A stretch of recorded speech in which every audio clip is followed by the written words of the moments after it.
আজকে তোমাদের জন্য নিয়ে এসেছি পরিমিতির সাজেশন।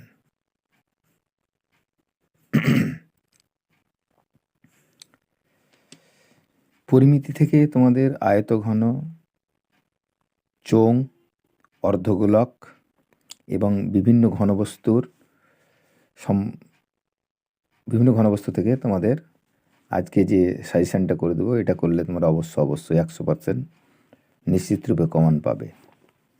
তো প্রথমে আয়তঘন থেকে আমরা দেখাবো আয়তঘন।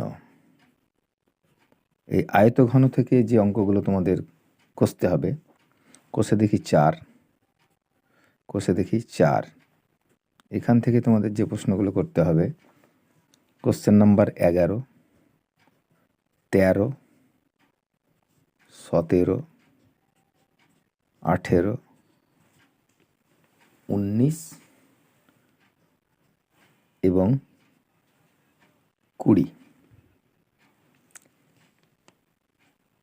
এছাড়া প্রয়োগ থেকে তোমাদের করতে হবে 17 এবং 18। এই দুটো প্রয়োগ করলেই তোমাদের যথেষ্ট হবে। শঙ্কু থেকে যে অঙ্কগুলো তোমাদের করতে হবে, শঙ্কু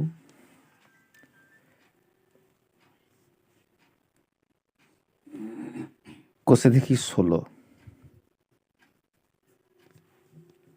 6-এর দাগের, 10-এর দাগের, 12-এর দাগের। চোঙ থেকে যেগুলো করতে হবে,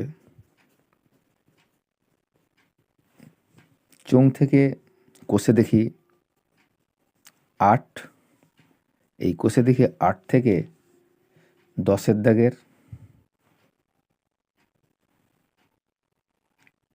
18-এর দাগের। এছাড়া প্রয়োগ থেকে 10, 14 এবং 15। প্রয়োগ থেকে করবে তোমরা 10, 15, 14 ইত্যাদি। গোলক চ্যাপ্টার অর্থাৎ অর্ধগোলকের কিছু অংশ আমরা করব। গোলক চ্যাপ্টার যেটা, এখানে প্রশ্নমালা 12, অর্থাৎ কোষে দেখি 12 থেকে আমরা করছি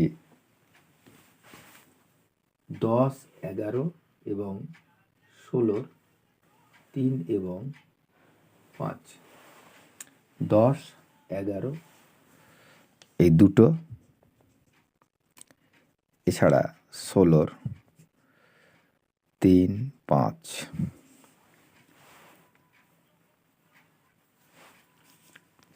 আমরা বিভিন্ন ঘনবস্তু থেকে আমরা করছি, অর্থাৎ বিভিন্ন ঘনবস্তুর